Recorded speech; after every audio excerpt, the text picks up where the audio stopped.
Deep in the shadowed valleys of southern West Virginia, where the morning mist clings to ridge lines like desperate fingers, there exists a family name that hasn't been spoken aloud in polite company for over 60 years. The Foust family. Their story isn't found in county records or historical societies. You won't discover their legacy in genealogy databases or local museums. This deliberate erasure wasn't accidental, it was necessary. When the last federal investigator sealed their files in 1963, he left behind a single notation that still chills researchers today. Some bloodlines carry more than genetics. The Foust family saga represents one of the most disturbing chapters in Appalachian history, a tale so macabre that even mountain folk who've heard every ghost story and witnessed every inexplicable phenomenon refuse to discuss what happened in those remote hollows.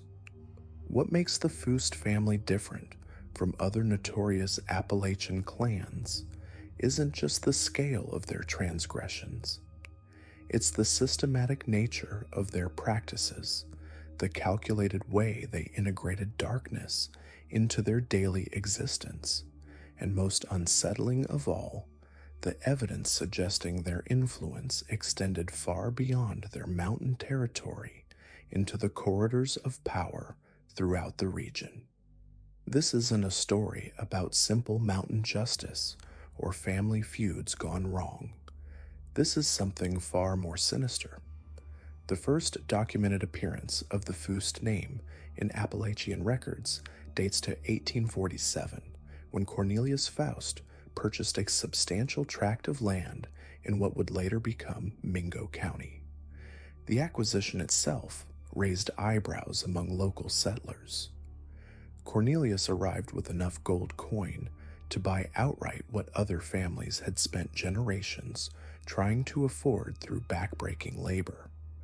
When asked about the source of his wealth, he would only say that his family had old arrangements that continued to bear fruit. Cornelius wasn't alone. He brought with him 3 adult sons, 2 daughters, and a collection of relatives whose exact relationships to the family patriarch remained deliberately obscure. What struck neighbors immediately wasn't their prosperity, but their peculiar habits. The Fousts conducted all business transactions at night. They built their homestead in a hollow so remote that reaching it required following game trails for miles through terrain that seemed to actively resist human passage. Most unnervingly, they arrived with livestock that local farmers couldn't identify, animals that appeared to be crossbred with species that shouldn't exist in North American wilderness. The family's integration into local society followed a pattern that would become their signature approach to expanding influence. Rather than remaining isolated, they positioned themselves as indispensable to their neighbors. Cornelius possessed an uncanny ability to locate water sources during droughts, finding springs that previous surveys had missed. His eldest son, Marcus, demonstrated expertise in treating livestock diseases that baffled other farmers. The family's knowledge of herbal remedies proved so effective that people traveled for days seeking their assistance. But every service came with conditions. The Fousts never accepted standard payment for their help. Sometimes these were tangible items, family heirlooms, or tools with sentimental value. Often, they asked for information about other families' private affairs, their struggles, their secrets, their vulnerabilities. Most strangely, they frequently requested permission to spend time alone with the children of families they assisted, claiming they wanted to share educational opportunities unavailable in the isolated mountain communities. Parents who initially felt grateful for Foust assistance began noticing disturbing changes in their children after these educational sessions. Young ones would return home, speaking of lessons that made no sense, describing mathematical concepts that wouldn't be developed for decades, recounting historical events with impossible accuracy, or demonstrating knowledge of distant places they'd never seen. Some children developed unusual physical symptoms, enhanced night vision that allowed them to navigate in complete darkness, heightened hearing that enabled them to detect conversations from extraordinary distances, and most unsettling, an apparent inability to feel pain from minor injuries. The local pastor, Reverend Elijah Caldwell, became increasingly concerned about the Foust family's influence. His private journals, discovered nearly a century later during church renovations, reveal his growing alarm at what he witnessed. Caldwell wrote of children who could no longer recite familiar prayers, claiming the words burned their tongues. He documented instances of livestock refusing to graze near the Foust property, and of hunting dogs becoming agitated and fleeing whenever their trails led toward the family's hollow. Most disturbing were Caldwell's observations about the family themselves. He noted that despite living in the mountains for several years, none of the Fausts showed signs of aging. Their physical appearances remained unchanged while their neighbors grew older, developed wrinkles, lost teeth, and showed the wear of hard mountain living. The Reverend also documented his attempts to visit the Foust homestead for pastoral calls, describing how the trails seemed to shift and change, leading him in circles despite his intimate knowledge of local geography. By 1852, the Foust family had established themselves as the unofficial arbiters of disputes within their region. When neighbors quarreled over property boundaries, they sought Cornelius's judgment. When families faced financial difficulties, they appealed to the Fausts for assistance. When young people wished to court someone from another family, they requested the Faust's blessing. This growing influence wasn't achieved through intimidation or violence, at least not initially. Instead, the family demonstrated an almost supernatural ability to provide exactly what people needed most, creating a web of obligation and dependence that spread throughout several counties. The first recorded disappearance connected to the Foust family occurred in the winter of 1853. Jeremiah Woolridge, a prosperous farmer who had publicly questioned the source of the Faust's wealth, vanished while checking his livestock during a blizzard. Search parties found his tracks leading directly toward the Foust Hollow, but the trail ended abruptly at a grove of dead chestnuts where the snow appeared to have been disturbed in strange patterns. When searchers examined the area more closely, they discovered symbols carved into the bark of surrounding trees, markings that resembled no alphabet or pictographic system anyone recognized. Cornelius Faust expressed appropriate concern about Woolridge's disappearance and even organized additional search efforts. He suggested that the missing farmer might have sought shelter in one of the numerous caves that honeycomb the local mountains and become lost in the underground passages. The explanation seemed reasonable, and the search was eventually abandoned. However, several participants later reported disturbing experiences during their time in the Foust Hollow. Multiple witnesses described hearing what sounded like muffled voices calling from beneath the ground, and several claimed to have seen lights moving through the forest at night that appeared to originate from below the surface. Spring brought a grisly discovery that would forever change how local residents viewed their enigmatic neighbors. A hunter tracking wounded deer found Jeremiah Woolridge's remains in a limestone cave system approximately 5 miles from where his tracks had ended. The body's condition defied explanation. Despite exposure to winter weather and the passage of months, the corpse showed no signs of decay.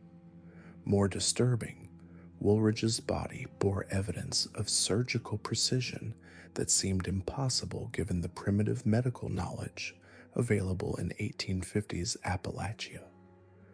The local doctor who examined the remains, a Civil War veteran experienced with traumatic injuries, wrote in his report that Woolridge appeared to have been subjected to procedures that demonstrated advanced anatomical knowledge. Specific organs had been removed with surgical skill, and the body showed signs of having been preserved through methods unknown to contemporary medical practice. Most unsettling, symbols matching those found carved in the trees had been etched into Woolridge's bones with what appeared to be acid or some other corrosive substance. Suspicion naturally fell upon the Foust family, but when authorities attempted to investigate, they encountered obstacles that seemed almost orchestrated by forces beyond human control. Deputies assigned to examine the Foust property reported equipment malfunctions, severe weather that appeared localized to their specific area, and incidents of becoming disoriented in terrain they knew intimately. The county sheriff himself attempted to question Cornelius Foust, but found the family's homestead apparently abandoned, though neighbors insisted they had seen smoke from the chimney and heard voices from the hollow just hours earlier. The investigation stalled when the primary witness, the hunter who discovered Woolridge's body, suffered what the doctor termed a complete mental collapse. Previously known as a reliable and level-headed man, he began claiming that something had followed him home from the cave. He described shadows that moved independently of any light source, voices that called his name from empty rooms, and a persistent sensation of being watched by unseen observers. Within weeks, he had fled the region entirely, leaving behind his property and possessions. Rather than diminishing the Foust family's influence, the controversy surrounding Woolridge's death seemed to strengthen their position within the community. People who had previously sought their assistance now approached them with a mixture of fear and desperate need. The family's ability to provide solutions to impossible problems remained undiminished, and their network of obligations continued to expand. However, the nature of their requests began to change, becoming more invasive and disturbing. Families seeking Foust assistance now found themselves agreeing to arrangements that would have seemed unthinkable months earlier. Parents allowed Foust family members to spend extended periods alone with their children, often for days at a time. Young adults entered into what were described as apprenticeships that required them to live temporarily on Foust property. Most significantly, the family began requesting what they termed generational commitments, agreements that would bind not just the current generation, but their descendants to ongoing obligations. These generational commitments followed a specific pattern that wouldn't become apparent until decades later, when survivors began comparing their families' experiences. The Fousts would identify a family facing an existential crisis, crop failure that threatened starvation, medical emergencies beyond local treatment capabilities, or financial disasters that would result in loss of land and livelihood. They would offer comprehensive solutions but require formal agreements that included specific clauses about future generations. The language of these agreements appeared deliberately archaic and confusing, filled with legal terminology that most mountain families couldn't fully comprehend. However, the practical effects were clear. In exchange for immediate assistance, families committed their bloodlines to providing services to the Foust family for an unspecified duration. These services initially seemed innocuous, involving periodic consultation on community matters or assistance with seasonal agricultural work. However, as years passed, the obligations became increasingly demanding and disturbing. Children born into families with generational commitments to the Fausts displayed unusual characteristics from early ages. They demonstrated precocious intelligence in specific areas while showing disturbing gaps in normal child development. Many could perform complex mathematical calculations in their heads but seemed unable to form emotional attachments to family members. Others displayed remarkable artistic abilities, creating works that adults found beautiful but somehow unsettling, filled with imagery that suggested knowledge beyond their years or exposure to experiences impossible for mountain children. Most disturbing were the physical changes that became apparent as these children matured. They aged differently than their siblings, sometimes appearing older or younger than their chronological years. Their sleep patterns defied normal human rhythms, with some requiring only a few hours of rest each night, while others slept for extended periods during daylight hours. Many developed dietary restrictions that made no medical sense, refusing foods that had previously been staples while craving substances that weren't part of typical mountain fare. The Foust family's influence extended beyond individual households to encompass entire communities.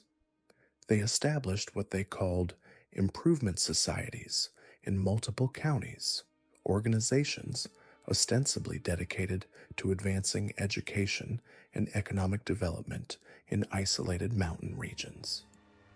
These societies attracted membership from prominent local families, including merchants, landowners, and even some clergy members who had initially opposed Faust influence.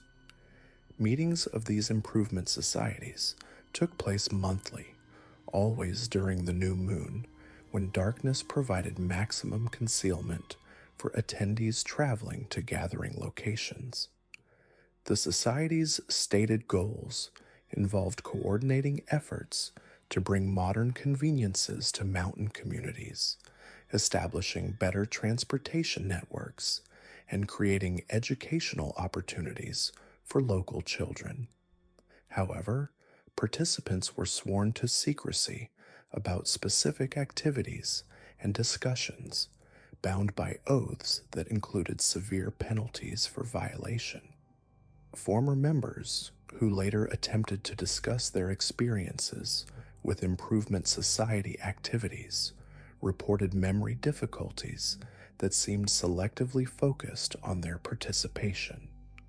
They could recall traveling to meetings and interacting with other members, but found themselves unable to describe what actually occurred during gatherings. Some reported persistent nightmares involving underground chambers, ceremonial activities they couldn't quite remember, and the sensation of having participated in events that violated their fundamental moral beliefs.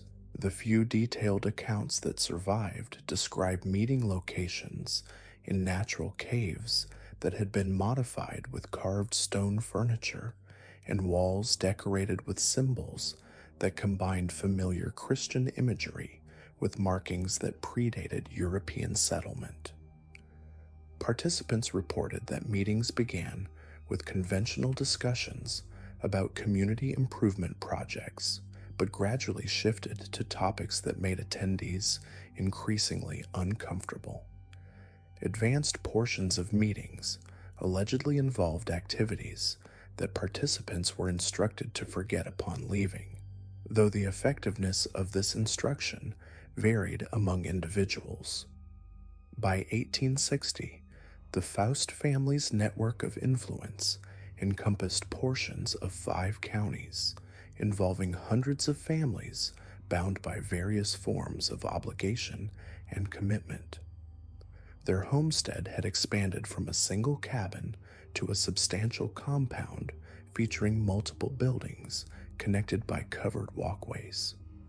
Visitors described architecture that seemed to defy conventional construction principles, with rooms that appeared larger inside than their external dimensions suggested, and corridors that led to destinations that didn't align with the building's apparent layouts. Built entirely of local stone, fitted together without mortar, the building featured a single large room with a domed ceiling that created unusual acoustic properties. Sounds made within the chamber carried clearly to every corner, while remaining inaudible to people standing just outside the entrance. The floor consisted of smooth slate, arranged in concentric circles around a central depression filled with what appeared to be constantly burning coal, though no one could identify the source of fuel or explain how the fire continued burning without maintenance. The gathering place served as the venue for the most significant Foust family ceremonies, events that required participation from families throughout their network of influence. These ceremonies coincided with specific astronomical events, solar eclipses, lunar eclipses, and conjunctions of planets that occurred at predictable intervals. Attendance was mandatory for all families with generational commitments, and failure to participate resulted in consequences that reinforced the serious nature of these obligations. Participants described elaborate rituals involving the reading of names from ancient ledgers, the presentation of items that families had preserved as part of their commitments, and group recitations in languages that didn't resemble any dialect spoken in Appalachian communities. The ceremonies culminated with individual meetings between family representatives and Cornelius Foust, private consultations that took place in chambers beneath the gathering place that participants accessed through hidden passages in the stone floor. These underground chambers became the subject of whispered speculation throughout the region. Those who had visited them described spaces that seemed to extend far beyond what the building's foundation could accommodate. Rooms carved from living rock and furnished with items that appeared to predate European settlement of North America. Most unsettling were reports of additional passages that led deeper underground toward destinations that Cornelius Foust claimed connected with similar facilities maintained by allied families throughout Appalachian regions. The network of underground passages allegedly extended for miles in multiple directions, creating a transportation system that allowed Foust family members to travel undetected throughout their territory. This explained how they could appear at distant locations without using conventional roads, and how they maintained detailed knowledge of events occurring in widely separated communities. The passages also served as storage facilities for items that families had provided as part of their commitments, creating repositories of artifacts, documents, and materials that represented decades of accumulated obligations. As the Civil War approached, the Foust family's position became increasingly complex. Their network of influence included families with conflicting loyalties regarding the sectional crisis, and maintaining control required careful navigation of political divisions that threatened to tear apart their carefully constructed system of obligations. Cornelius Foust publicly proclaimed neutrality, claiming that family commitments transcended political boundaries and that their primary concern involved preserving the stability of mountain communities, regardless of larger national conflicts. However, private communications intercepted by Union intelligence services revealed a more complex reality. The Foust family had established connections with similar organizations throughout the South, creating a network of influence that extended far beyond Appalachian regions. These connections involved the exchange of information, resources, and personnel in ways that suggested coordination of activities across multiple states. Most significantly, intercepted messages referenced plans for preserving their network's influence, regardless of the war's outcome, indicating preparation for scenarios that would allow continued operations under either Union or Confederate control.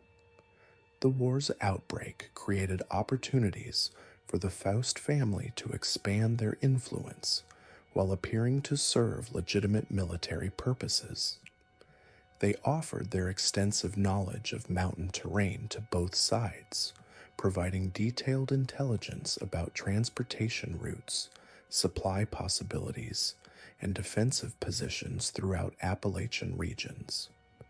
Their network of family obligations proved invaluable for gathering information about troop movements, supply convoys, and military installations, creating an intelligence operation that served their own interests while appearing to support conventional military objectives.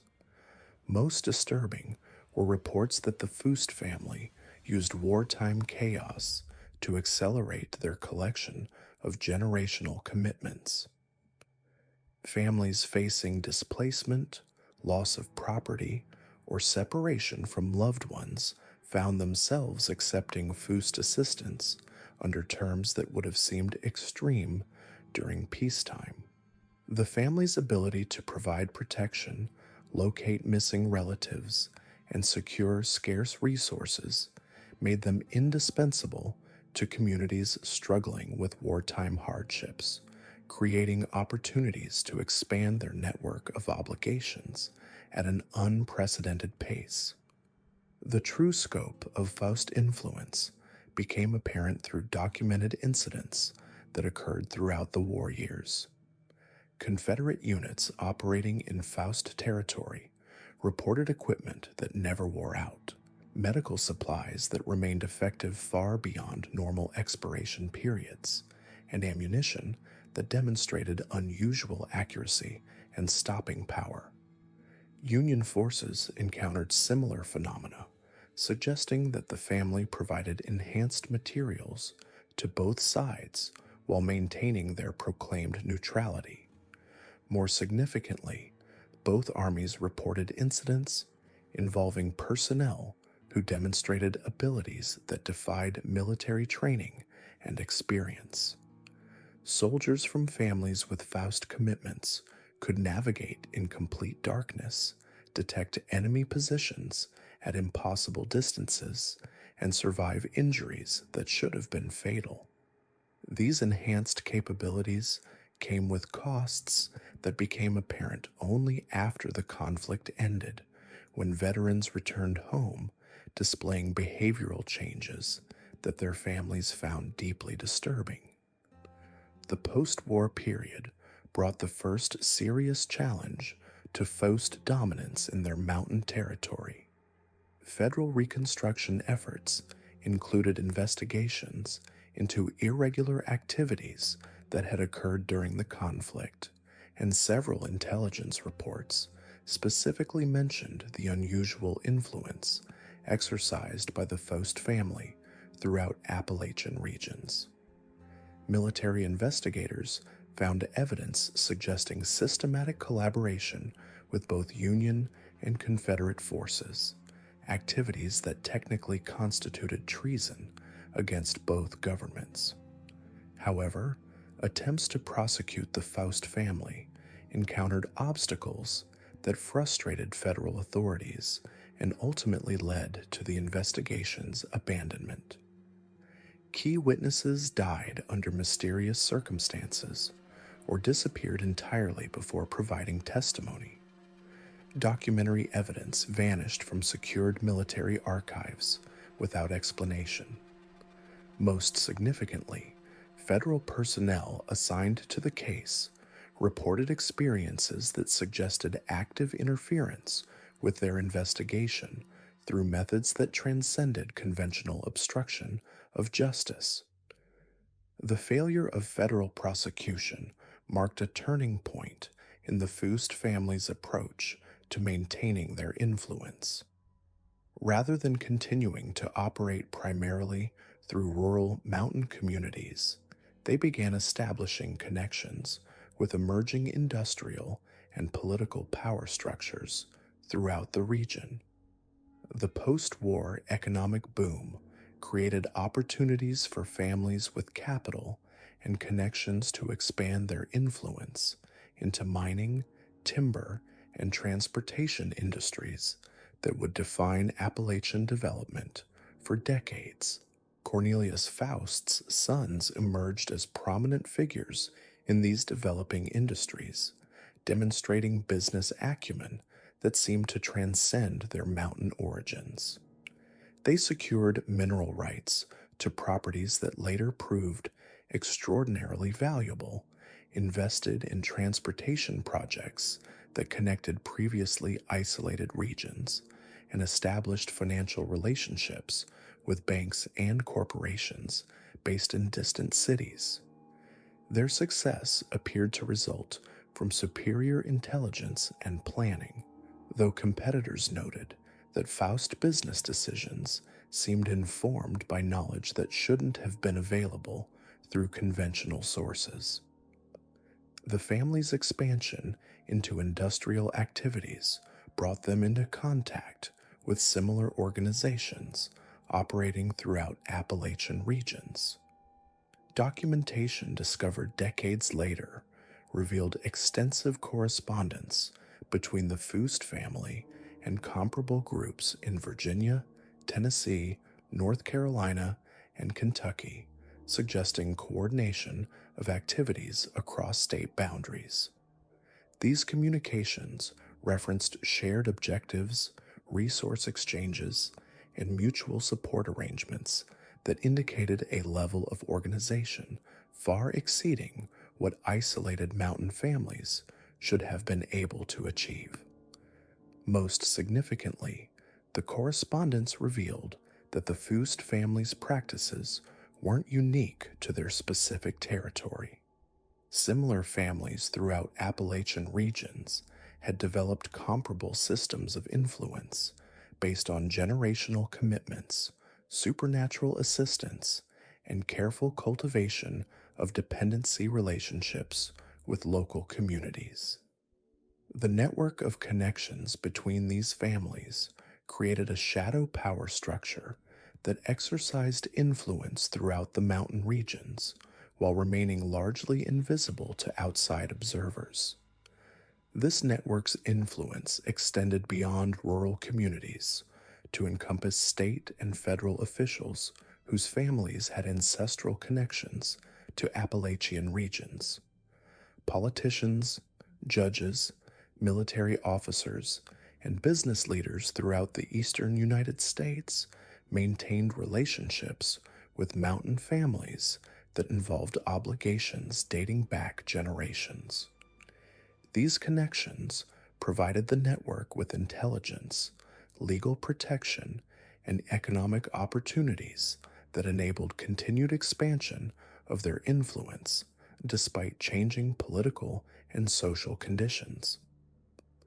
The industrial transformation of Appalachian regions during the late 19th century created unprecedented opportunities for families like the Fausts to expand their influence while concealing their activities within legitimate business operations. Mining companies, timber operations, and railroad construction projects provided cover for activities that would have attracted attention in purely rural settings, while the influx of outside workers and capital created confusion that helped mask the true nature of long established power relationships. However, industrialization also brought new challenges as outside investigators, journalists, and government officials began documenting conditions in previously isolated mountain regions. The Foust family's response to these challenges revealed the sophisticated nature of their operations and the extent to which they had prepared for scenarios requiring adaptation to changing circumstances. Rather than resisting external scrutiny, they positioned themselves as intermediaries between mountain communities and outside interests, presenting themselves as progressive leaders working to modernize backward regions. This strategy proved remarkably effective, allowing the family to maintain and even expand their influence while appearing to serve legitimate developmental objectives. They established schools that provided genuine educational opportunities while also identifying children with characteristics that made them suitable for advanced training in family traditions. They supported infrastructure projects that improved living conditions for mountain communities while creating transportation networks that served their own operational requirements. Most significantly, they cultivated relationships with outside officials and business leaders based on mutual benefit rather than the dependency relationships that characterized their control over local communities.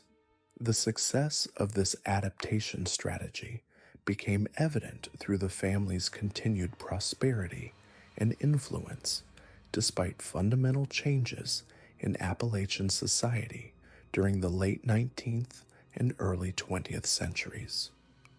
While other traditional mountain families struggled to maintain their positions in rapidly changing economic and social conditions, the Fausts thrived by anticipating and preparing for transformation rather than resisting it. Their ability to adapt while preserving essential elements of their power structure demonstrated a level of strategic thinking that transcended the capabilities typically associated with isolated rural families. Yet this apparent success concealed growing tensions within the network of families that had sustained Appalachian shadow power structures for generations. The industrial transformation created opportunities for individual families to achieve independence from traditional obligations, threatening the stability of relationships that had endured for decades. Competition for control over valuable mineral rights and industrial opportunities sometimes brought allied families into conflict with each other, undermining the cooperation that had previously characterized their operations. Most significantly, the changing nature of Appalachian society created conditions that made traditional methods of maintaining control increasingly difficult to sustain. Improved transportation and communication reduced the isolation that had protected family operations from outside scrutiny. Educational opportunities provided mountain residents with knowledge and skills that made them less dependent on traditional sources of assistance. Industrial employment offered economic alternatives that reduced the desperation that had made families willing to accept binding generational commitments. The Foust family's response to these challenges would determine not only their own survival, but the future of the entire network of families that had dominated Appalachian regions for over half a century. The decisions they made during this critical period would establish patterns that would influence their operations for generations to come, creating legacies that continue to affect Appalachian communities to this day. Now that the Foust family had established their network of power and influence, they needed to maintain it. And maintain it they did through methods that grew increasingly sophisticated and terrifying as the decades passed. The winter of 1887 marked a turning point, not just for the Fausts, but for 5 other families who would unknowingly become part of their expanding web of control. The Foust network had evolved beyond simple ritual and coercion.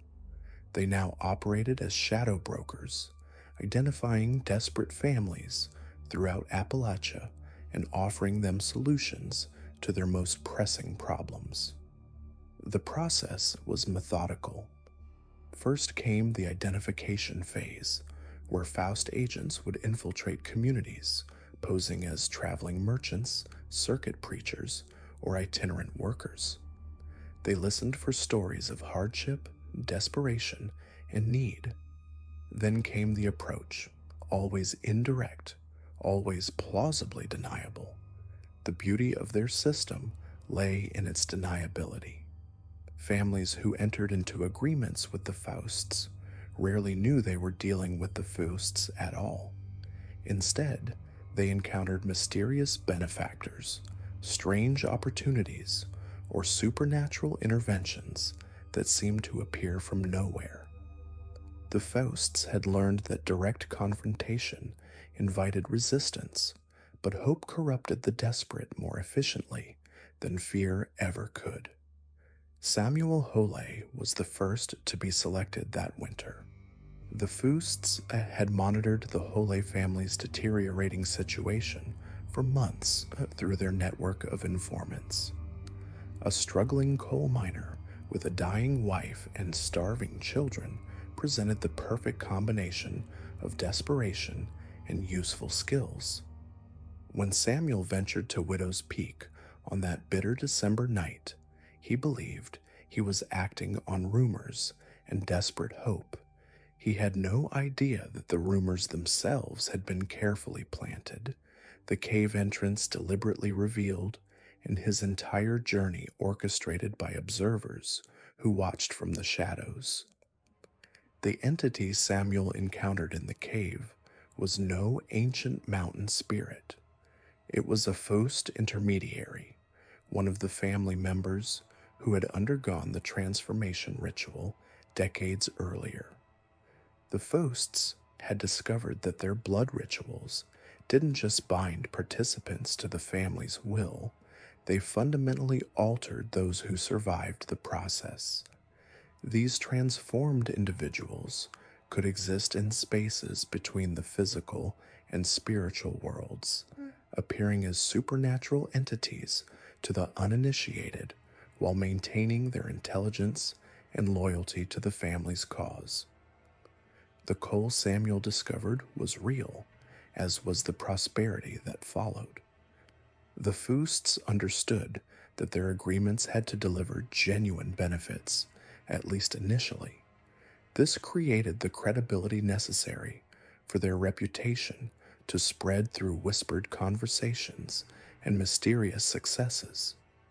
But the cost was always higher than the initial payment. The monthly offerings Samuel made weren't just symbolic tributes, they were genetic material that allowed the Fausts to track and eventually control his entire bloodline. The Holey children's enhanced abilities weren't natural mutations, but deliberately induced changes. The Fausts had learned to manipulate human genetics through their centuries of ritual practice, creating bloodlines with specific traits that served their purposes. The Holeys became their underground reconnaissance network, capable of navigating subterranean spaces and detecting geological instabilities that could threaten Foust operations throughout the region. The 1928 mine collapse wasn't an accident, but a carefully orchestrated extraction. The Fousts had determined that the Holei operation had served its purpose and attracted too much outside attention. The dramatic rescue served multiple functions. It eliminated potential witnesses, created a supernatural legend that would discourage future investigation, and allowed the Holei bloodline to be relocated to other Foust operations where their specialized abilities could be better utilized. Ezekiel Carver's encounter followed the same pattern but served different purposes. The Fousts needed control over the region's timber resources, both for their construction projects and to prevent outsiders from accidentally discovering their hidden facilities.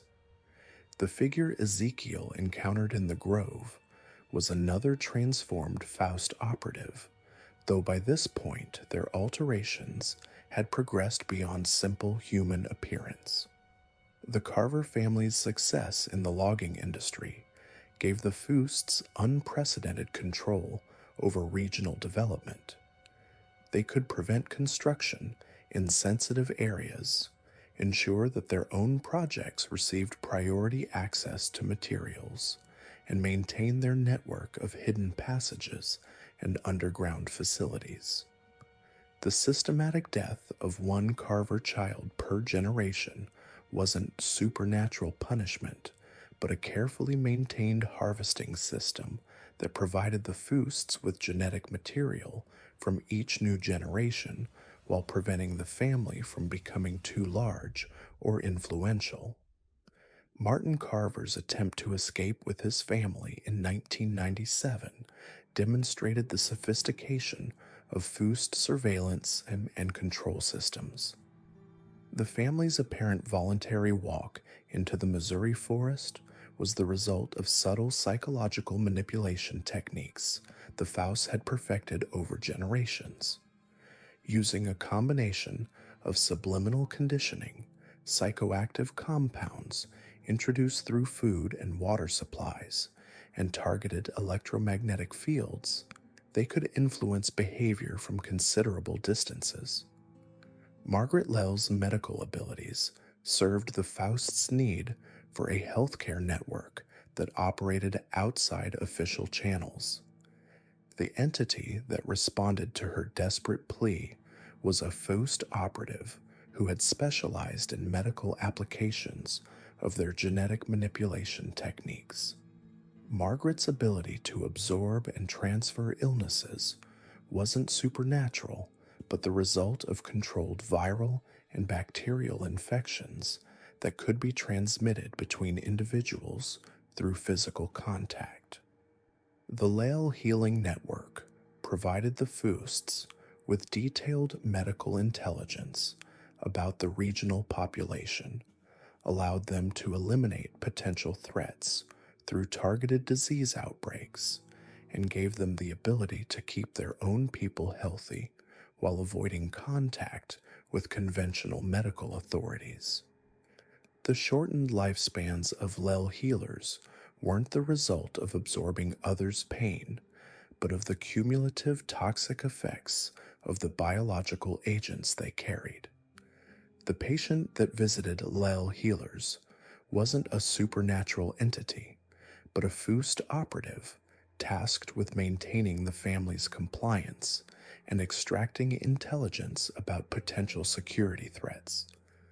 The various forms it took reflected different phases of genetic modification experiments the Foust conducted on their transformed agents. William Thornton's discovery in 1932 represented the Faust's expansion into energy resources. The strange substance he found in the sealed chamber wasn't oil, but a biological compound the Fausts had been cultivating for decades. This substance, produced by modified organisms in controlled underground environments, could be refined into fuels that burned with unusual efficiency and produced specific electromagnetic signatures that powered Foust surveillance and communication equipment. The Thornton coal empire's resilience through economic downturns reflected the Foust's ability to manipulate market conditions through their network of corrupted officials and business leaders. The company's successful transition to renewable energy wasn't prescient business planning, but the result of advanced energy technologies the Fausts had developed through their centuries of experimentation. The sanctuary shafts maintained by Thornton operations served as access points to the Faust's underground transportation network. The winter solstice ceremonies weren't traditional rituals, but maintenance operations where family members would deliver genetic samples and receive updated instructions for their operations. The respiratory ailments that killed Thornton men weren't caused by coal dust, but by engineered pathogens designed to limit their lifespans and prevent them from accumulating enough knowledge to threaten Faust control. The black substance found in their lungs was a biological tracking system that allowed the Fausts to monitor their health and behavior until their deaths. Daniel Whitaker's musical abilities represented perhaps the most sophisticated aspect of Faust control systems. The entity he encountered in the cave was a Faust operative who had undergone neurological modifications that allowed them to directly interface with human consciousness through auditory stimuli. The music Daniel received wasn't supernatural inspiration, but precisely calibrated acoustic patterns designed to influence human brain chemistry and behavior. The Whitaker family's musical performances served as mass psychological conditioning events. The complex harmonies and rhythms in their compositions contained subliminal programming that could influence the emotions, memories, and decision-making processes of their audiences. This allowed the Fausts to shape public opinion and political outcomes across the region through carefully orchestrated concert tours. The inability to record Whitaker music wasn't supernatural interference, but the result of sophisticated electronic countermeasures built into their instruments and performance spaces. The strange secondary sounds captured on recordings were electromagnetic signatures from the conditioning equipment embedded in their musical instruments. The physical transformations experienced by Whitaker musicians reflected the progressive neurological changes required to channel the Faust's acoustic programming. The elongated fingers and enhanced hearing weren't natural mutations, but surgical modifications performed during childhood to optimize their ability to manipulate their instruments and perceive the subtle acoustic cues that guided their performances. Eliza Whitaker's final performance at Carnegie Hall was intended as a mass conditioning event, targeting influential cultural and political figures in attendance. Her announcement that the composer is here referred to the Faust operative who was directly controlling her performance through neural interface technology. Her disappearance afterward wasn't mysterious, but a planned extraction once her usefulness had ended. The appearance of Whitaker music on digital streaming platforms represents the Faust's adaptation to modern technology. The tracks that cannot be deleted contain embedded psychological programming that continues their conditioning work through personal listening devices. The dreams experienced by listeners are the result of acoustic patterns that influence brain activity during sleep cycles. By the late 20th century, the Faust network had evolved into something unprecedented in human history. They controlled not just individual families, but entire economic sectors, political institutions, and cultural movements across multiple states. Their combination of advanced technology, genetic manipulation, psychological conditioning, and supernatural elements created a system of control that operated simultaneously on multiple levels of reality. The 5 families that entered into agreements with Foust intermediaries in 1887 were just the beginning. Over the following decades, dozens of other bloodlines were recruited, modified, and integrated into the expanding network. Each family served specific functions. The Holes provided underground reconnaissance, the Carvers controlled resource extraction, the Lels managed healthcare and biological warfare, the Thorntons oversaw energy production and distribution, and the Whitakers handled mass psychological conditioning. But the Fausts understood that their system faced an existential threat from the modernization of American society. Federal oversight was increasing, communication networks were making it harder to maintain secrecy, and scientific advances threatened to expose their genetic manipulation programs. They needed to evolve once again, transforming from a regional power structure into something that could operate on a national and eventually global scale. The solution was integration rather than resistance. Beginning in the 1960s, the Fausts began systematically infiltrating federal agencies, multinational corporations, and international organizations. They used their centuries of experience in corruption and control to position themselves as indispensable assets to existing power structures, rather than competitors to be eliminated. Their underground networks were redesigned as critical infrastructure for government and corporate operations. Their genetic modification programs were rebranded as medical research initiatives. Their psychological conditioning techniques were incorporated into advertising, entertainment, and educational systems. Their supernatural elements were either hidden within classified military programs or dismissed as folklore and superstition. The transformation was so successful that by the 21st century, the Foust network had become invisible even to those who worked within it.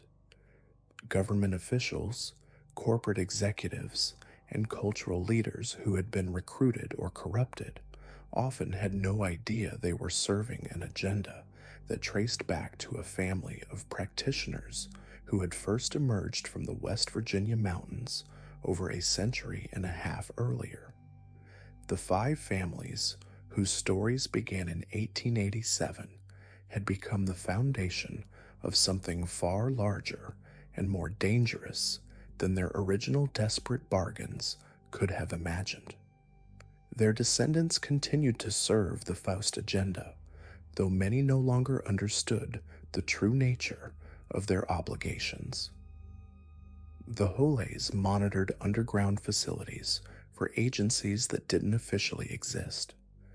The Carvers managed forestry operations that served as cover for classified research installations. The Lels operated medical facilities that conducted experiments on human subjects. The Thorntons provided energy for projects that consumed more power than their official purposes could justify. The Whitakers created entertainment content that shaped public opinion according to carefully designed psychological profiles. The old mountains of Appalachia still held their secrets, but those secrets had grown beyond the remote hollows where they originated. The Faust influence now extended through fiber optic cables, satellite networks, and digital systems that connected every corner of the modern world. The blood rituals that once bound individual families to their service had evolved into genetic tracking systems that monitored entire populations.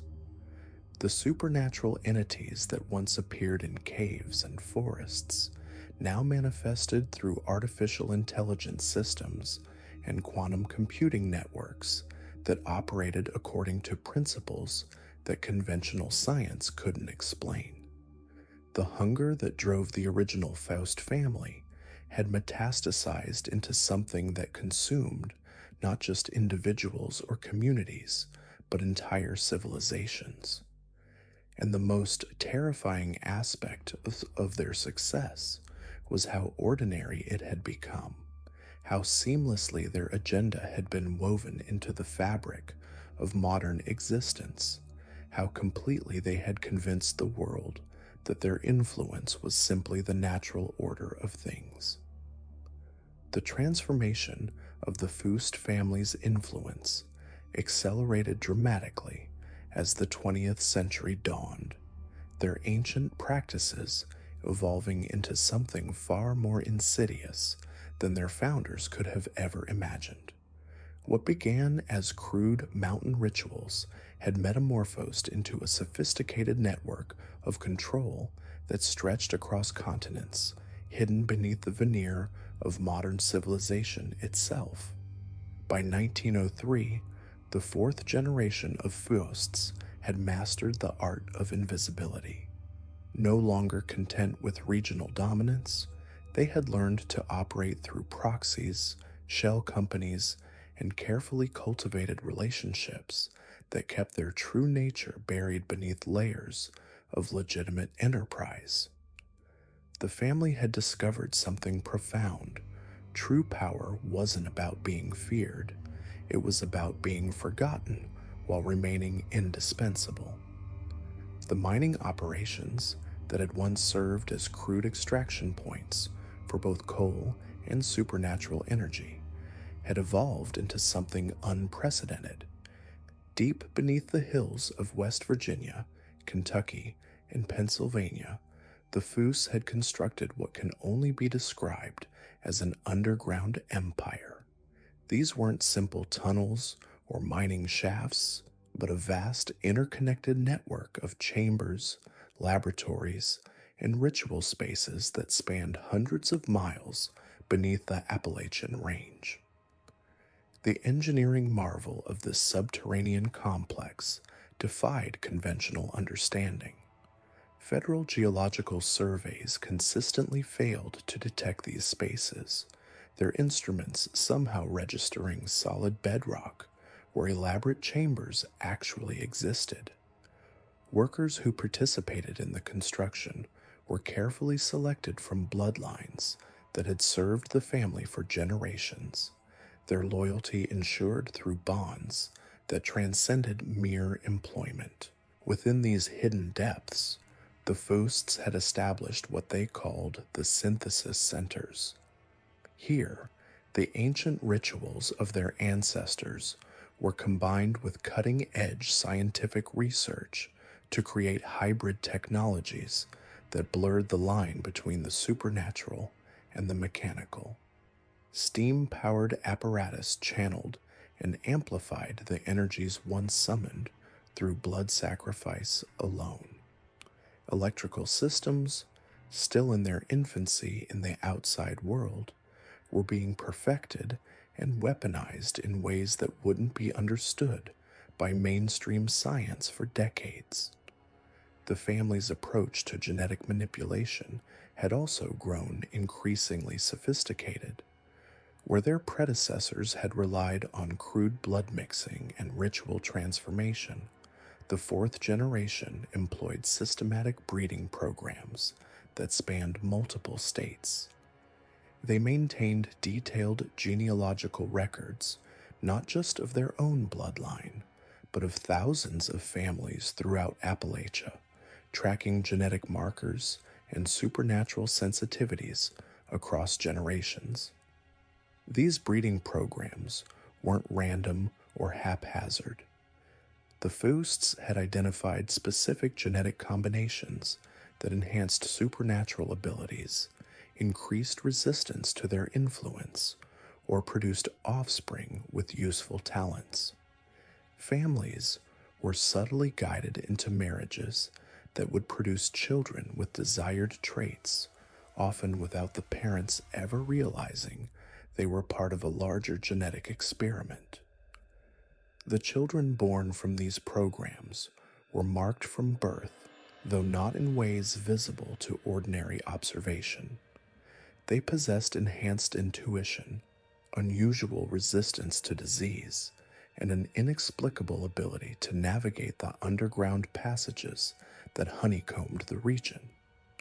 More unsettling, they shared a collective consciousness of sorts, able to communicate across vast distances through methods that resembled telepathy, but operated through channels that modern science still cannot explain. As industrialization swept across America, the Fausts positioned themselves at the forefront of every major technological advancement. Their mining operations produced materials with properties that defied conventional understanding. Coal from Foust mines burned hotter and longer than any competitor's product, while metals extracted from their operations possessed unusual magnetic and conductive properties that made them invaluable for the emerging electrical industry. Steel mills across Pennsylvania and Ohio discovered that incorporating even small amounts of Foust iron into their products resulted in alloys of unprecedented strength and durability. Railroad companies found that rails made with Foust steel lasted twice as long as conventional materials, while somehow producing less wear on the wheels of trains that traveled over them. The family never advertised these superior properties, instead allowing their reputation to spread through word of mouth among industrial leaders who became increasingly dependent on their products. This dependency was carefully cultivated and ruthlessly exploited. The Fausts didn't simply sell superior materials, they created a network of obligation and mutual benefit that made their customers willing partners in expanding the family's influence. A steel magnate might receive materials that made his products superior to competitors, but the contract would include seemingly innocuous clauses that granted the Fausts minor influence over shipping routes, hiring decisions, or expansion plans. Over time, these minor influences accumulated into substantial control over entire industries. The family could subtly direct the flow of materials, influence the location of new facilities, and shape the development of transportation networks to serve their own mysterious purposes. Railroad lines were routed to pass near Faust properties, telegraph lines were extended to serve their remote facilities, and shipping routes were established that connected their operations to markets across the continent. The Spanish-American War of 1898 provided the Fausts with their first opportunity to extend their influence beyond North American borders. Through their network of industrial contacts, they secured contracts to supply materials for the war effort. Steel for warships, coal for naval vessels, and specialty metals for weapons all flowed from Faust-controlled operations, each shipment carrying with it subtle influences that would establish footholds in the Philippines, Cuba, and other newly acquired territories. More significantly, the war allowed the family to test their enhanced technologies in real combat situations. Weapons incorporating Faust materials demonstrated superior performance, while communications equipment seemed to function more reliably when constructed with their specialty metals. Military leaders, impressed by these advantages, began specifically requesting Faust products for critical applications, unknowingly integrating the family's influence into the very structure of America's expanding military power. The psychological conditioning programs that had been crude experiments in earlier generations had evolved into sophisticated systems of social control. The Fausts had learned to identify and recruit individuals with natural leadership abilities, subjecting them to subtle influence techniques that enhanced their charisma and effectiveness while binding them to the family's will. These recruited leaders were placed throughout American society, in local governments, religious organizations, labor unions, and social clubs. They weren't puppets or obvious agents, but genuinely capable individuals whose natural abilities had been amplified and whose loyalties had been carefully cultivated. They advanced in their chosen fields through merit and achievement, but their success always served the broader interests of the Foust network. The family's influence on American religious life was particularly insidious. They had learned that direct opposition to established faiths was counterproductive, instead choosing to work within existing religious structures to gradually reshape doctrine and practice. Promising young ministers found themselves recipients of anonymous scholarships to prestigious seminaries, where they encountered professors who had been subtly influenced to emphasize certain theological interpretations. These interpretations weren't overtly heretical or obviously corrupted. Instead, they represented subtle shifts in emphasis that made congregations more accepting of hierarchical authority, more willing to trust in worldly success as a sign of divine favor, and more inclined to view suffering and hardship as necessary sacrifices for greater purposes. Over time, these theological shifts created a populace that was more accepting of inequality, more deferential to authority, and more willing to endure hardship without questioning the systems that perpetuated it. The emergence of mass media in the early 1900s provided the Fausts with unprecedented opportunities to shape public opinion on a national scale. They were among the first to recognize the potential of newspapers, magazines, and eventually radio to influence the thoughts and beliefs of millions of people simultaneously. Rather than purchasing media outlets outright, which would have drawn unwanted attention, the family employed more subtle methods. They provided financial backing to struggling publications, offered exclusive access to stories through their industrial connections, and cultivated relationships with editors and reporters who could be influenced to present information in ways that served their interests. The Spanish-American War coverage demonstrated the effectiveness of these methods. Stories about the superior performance of American weapons and equipment, the heroism of soldiers, and the righteousness of the cause all served to build public support for military expansion and industrial development that directly benefited Foust operations. More subtly, the coverage promoted a worldview that equated technological advancement with moral progress, making the public more accepting of rapid industrialization, regardless of its social costs. By 1910, the Foust network had evolved into something that resembled a shadow government operating alongside, beneath, and within the official structures of American democracy. They had representatives in Congress who genuinely believed they were serving their constituents while unconsciously advancing the family's agenda. They had influence in the Supreme Court through justices who had been carefully cultivated during their legal careers.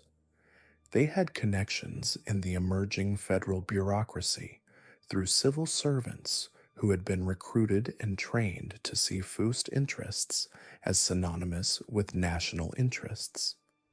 This shadow government wasn't a conspiracy in the traditional sense. Most of its participants were unaware they were part of any larger organization. They were simply successful individuals who had been helped along in their careers by what seemed like fortunate circumstances, chance encounters, and timely opportunities. The scholarship that paid for their education, the mentor who guided their early career, the business partner who provided crucial financing, the political supporter who endorsed their candidacy. All of these seemed like random occurrences, but all were part of the Foust network's careful cultivation of useful allies. The family's international expansion accelerated dramatically in the decade following the Spanish-American War. Their materials and technologies had proven themselves in combat, making them highly sought after by military forces around the world. European powers, engaged in an arms race that would eventually lead to the First World War, competed to secure access to Foust products, often without realizing they were dealing with a single coordinated organization. The family established operations in England, France, Germany, and Russia, always through local partners who appeared to be independent entrepreneurs but were actually carefully selected and trained agents. These operations served multiple purposes. They provided cover for expanding the underground network beyond North America. They created revenue streams that were difficult for any single government to track or control, and they positioned the family to benefit from the conflicts that were already brewing between the major powers. The underground network that had begun in the Appalachian Mountains was extended through natural cave systems, abandoned mines, and purpose-built tunnels to connect with similar facilities in Europe. This trans-oceanic network required engineering capabilities that exceeded anything available to conventional construction, employing techniques that combined traditional mining with supernatural enhancement to create passages that remained stable beneath the ocean floor. These transoceanic connections weren't just physical, they were also supernatural. The family had learned to extend their collective consciousness across vast distances, allowing near instantaneous communication between family members on different continents. This capability gave them unprecedented advantages in international trade and diplomacy, as they could coordinate their activities across multiple countries with a speed and precision that no conventional organization could match. The genetic manipulation programs that had been tested in Appalachian communities were expanded to encompass populations across multiple continents. The family identified bloodlines in Europe, Asia, and eventually Africa that possessed genetic markers similar to those they had cultivated in America. Through carefully orchestrated marriages, business partnerships, and social connections, they began integrating these bloodlines into their expanding network. This genetic integration wasn't random mixing, but strategic combination designed to produce offspring with specific supernatural abilities suited to different environments and cultures. Children born from these international breeding programs possessed enhanced abilities that were adapted to their local contexts. Some could influence weather patterns in agricultural regions, others could sense mineral deposits in mining areas, and still others could manipulate social dynamics in urban environments.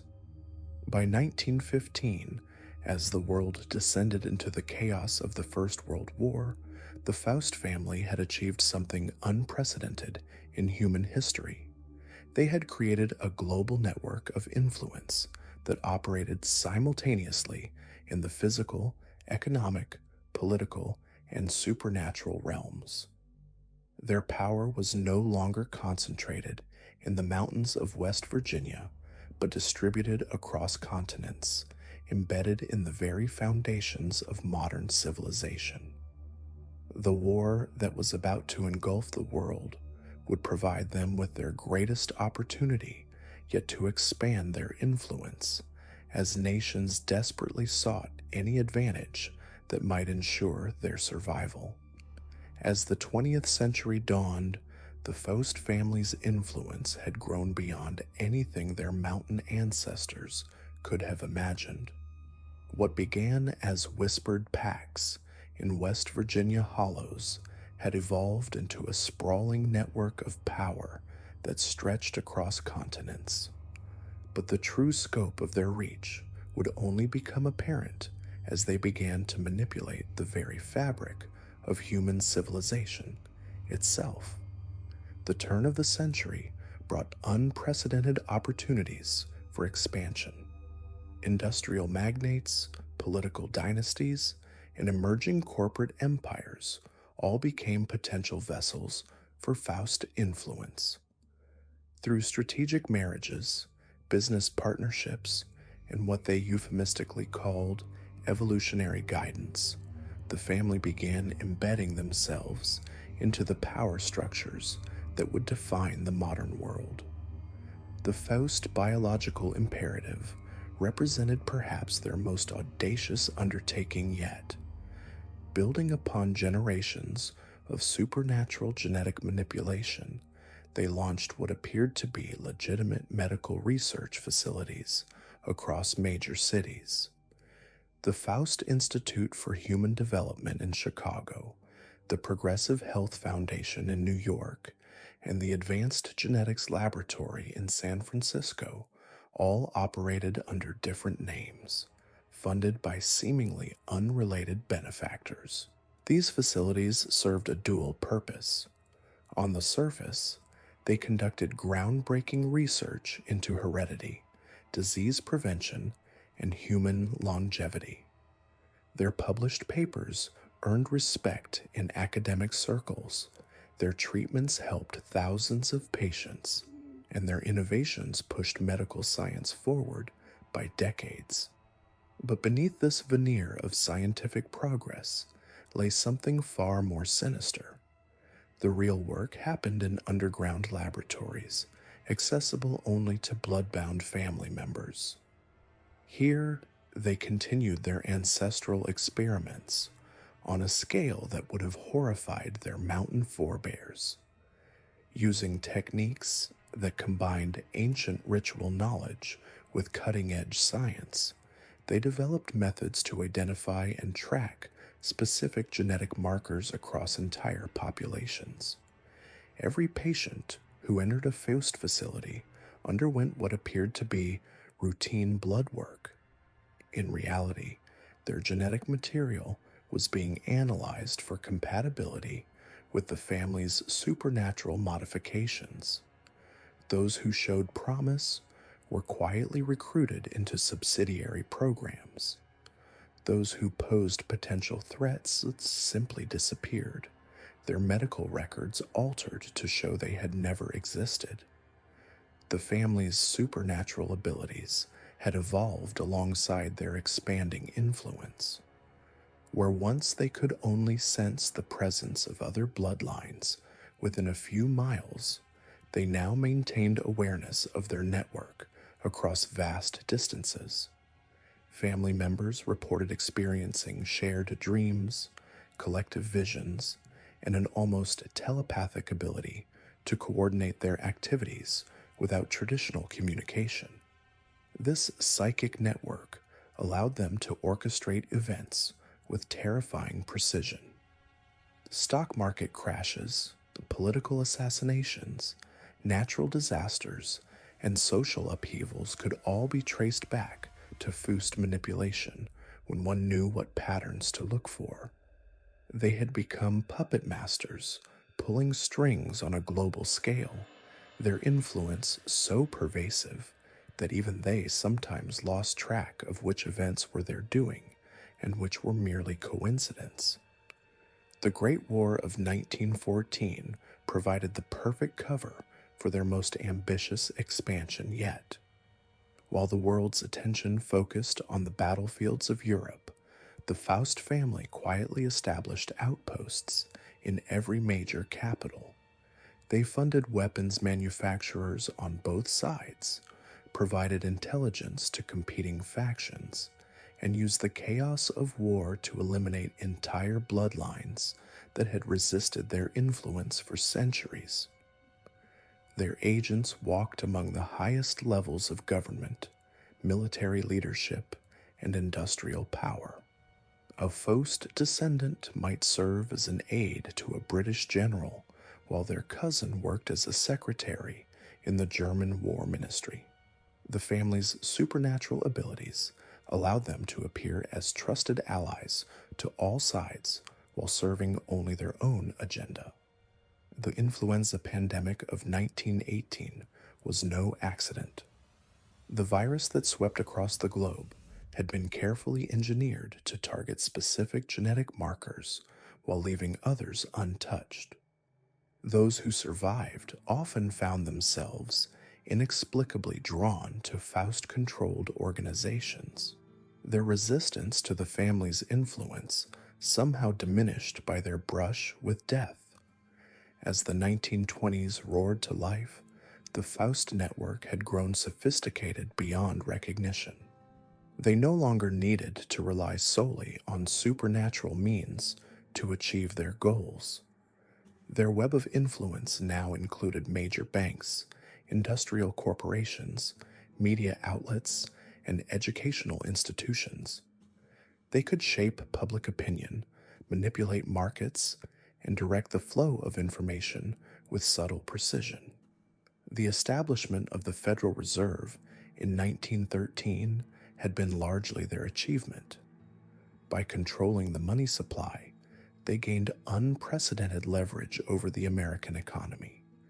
Every boom and bust, every period of prosperity and depression served their larger purpose of concentrating power in the hands of those they could control. Their media empire was equally impressive. Newspapers, radio stations, and the emerging film industry all carried their influence. They didn't need to control every story or every broadcast. Instead, they focused on shaping the underlying narratives that informed public consciousness. Fear, desire, patriotism, and rebellion could all be manufactured and directed toward their ends. Educational institutions proved particularly valuable for long-term influence. By funding universities, endowing chairs, and supporting specific research programs, they could shape the minds of future leaders while they were still young and malleable. Students who showed particular promise were quietly recruited into programs that would prepare them for roles in the Foust network. The family's supernatural breeding program had evolved into something resembling a science.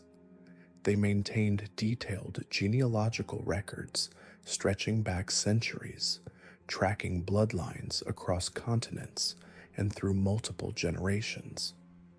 Marriage alliances were arranged not for love or even political advantage, but to strengthen specific supernatural abilities or eliminate genetic weaknesses that might compromise their control. Children born into the network underwent training from infancy. They learned to recognize and manipulate the subtle energies that their ancestors had discovered in those West Virginia caves. By adolescence, they could influence human behavior, sense deception, and communicate across vast distances through methods that defied scientific explanation. But power on this scale came with unprecedented challenges. The family's expansion had created internal tensions that threatened to tear the network apart. Different branches had developed competing visions for humanity's future. Some advocated for direct control, establishing themselves as an open ruling class. Others preferred to remain in the shadows, manipulating events from behind the scenes. The most radical faction, led by a descendant known only as the Architect, proposed what they called the final integration. This plan would involve revealing their supernatural abilities to the world while simultaneously demonstrating their indispensability to human survival. They would position themselves as humanity's evolutionary successors, benevolent guides leading the species toward a higher form of existence. More conservative family members resisted this approach, arguing that secrecy remained their greatest strength.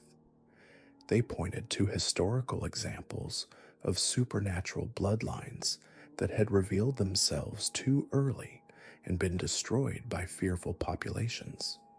Better to remain hidden, they argued, pulling strings from the shadows while appearing to be nothing more than successful industrialists and politicians. The stock market crash of 1929 represented a test of the family's coordinated power. Using their influence over financial institutions, they orchestrated the collapse while positioning themselves to profit from the chaos that followed. Smaller fortunes were wiped out overnight, but Faust-controlled assets actually increased in value as desperate sellers accepted whatever prices they were offered. The Great Depression that followed served their purposes perfectly. Desperate people were more willing to accept help from mysterious benefactors, more eager to join organizations that promised security and purpose. The family's various front groups experienced unprecedented growth as millions of Americans looked for someone to blame for their suffering and someone to trust for their salvation. Their influence over the emerging entertainment industry allowed them to shape cultural narratives in ways that supported their goals. Movies, radio shows, and popular music all carried subtle messages designed to promote specific attitudes and behaviors. They could make heroes of characters who embodied traits they wanted to encourage, while portraying their enemies as villains deserving of contempt. The rise of fascism in Europe presented both opportunities and challenges. Some family members saw potential allies in movements that promised to remake society according to rigid hierarchies. Others worried that such extreme ideologies might attract attention to their own activities. The supernatural community had always thrived in the shadows, but the harsh light of totalitarian scrutiny might expose secrets that had remained hidden for generations. World War II would test the Foust network's global reach like never before. With family members embedded in governments, militaries, and resistance movements across the world, they faced the challenge of maintaining their influence while nations tore each other apart. The war would either prove their mastery over human affairs or reveal the limits of their power. As the 1930s drew to a close, the Foust family stood at the pinnacle of their influence. They had transformed from a desperate mountain clan into a global power that operated beyond the reach of any government or institution. Their supernatural abilities had been refined through generations of practice and enhanced by scientific understanding. Their network of influence touched every aspect of human civilization, yet questions remained that even their enhanced abilities couldn't answer. How long could they maintain their secrecy as the world grew more connected and information moved more freely. What would happen when different branches of the family could no longer reconcile their competing visions? And perhaps most troubling of all, what forces might emerge to challenge a power that had grown so vast it threatened to consume the very humanity it claimed to guide? The answers to these questions would shape not just the family's future, but the destiny of human civilization itself. In their mountain strongholds, the eldest members of the bloodline continued their ancient rituals, drawing power from sources that predated human understanding. But the world beyond those mountains was changing in ways that even their supernatural foresight couldn't predict. The stage was set for confrontations that would determine whether the Foust legacy would endure for centuries to come, or whether the very scope of their ambitions would ultimately prove to be their undoing. As the 20th century dawned, the Foust network had evolved beyond mere regional influence into something far more insidious. Their children walked among society's elite, their blood carrying secrets that bridged the supernatural and scientific realms. What had begun as mountain rituals now manifested in boardrooms, laboratories, and halls of power across multiple continents. The family's transformation accelerated during this pivotal era. No longer content with whispered bargains in hidden chambers, they orchestrated their influence through institutions that would reshape human civilization itself. Universities bore their names, though few understood the true curriculum taught in certain restricted wings. Medical colleges received generous endowments, their research focusing on genetic manipulation techniques that official science wouldn't discover for decades. By 1901, 3 separate Foust bloodlines had established what they called the Trinity Protocol. Each branch specialized in distinct aspects of their expanding influence. The first concentrated on technological advancement, their laboratories producing innovations that defied contemporary understanding. Steam engines that ran impossibly efficiently, electrical systems that seemed to draw power from unknown sources, communication devices that transmitted across distances traditional equipment couldn't reach. The second branch embedded itself within emerging financial systems. Banks, investment houses, and industrial monopolies found themselves guided by advisors whose market predictions proved unnaturally accurate.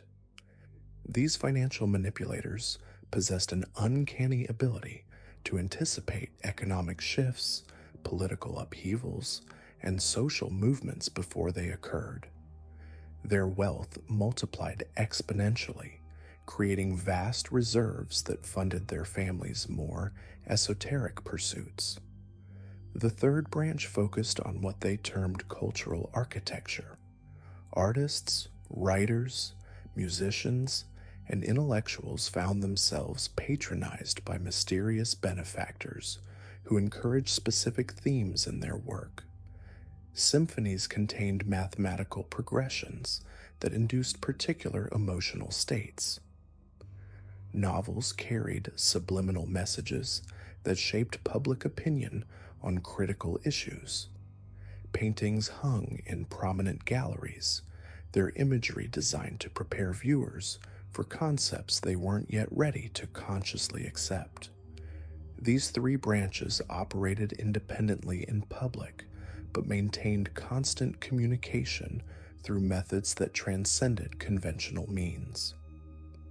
Family members reported shared dreams, simultaneous inspirations, and an almost telepathic awareness of their relatives' activities across vast distances.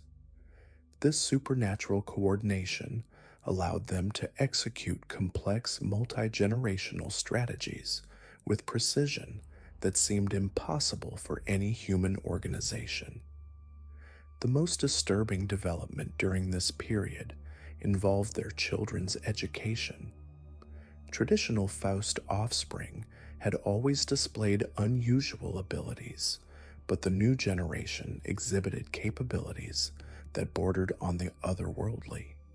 They mastered languages they'd never studied, demonstrated mathematical genius without formal training, and possessed intuitive understanding of scientific principles decades ahead of their time.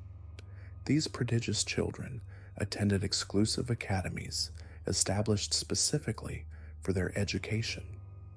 Located in remote areas and heavily guarded, these schools taught curricula that blended advanced academics with ritual practices passed down through generations. Students learned to harness their inherited abilities while developing new applications for their supernatural gifts. Graduates from these academies invariably achieved remarkable success in their chosen fields.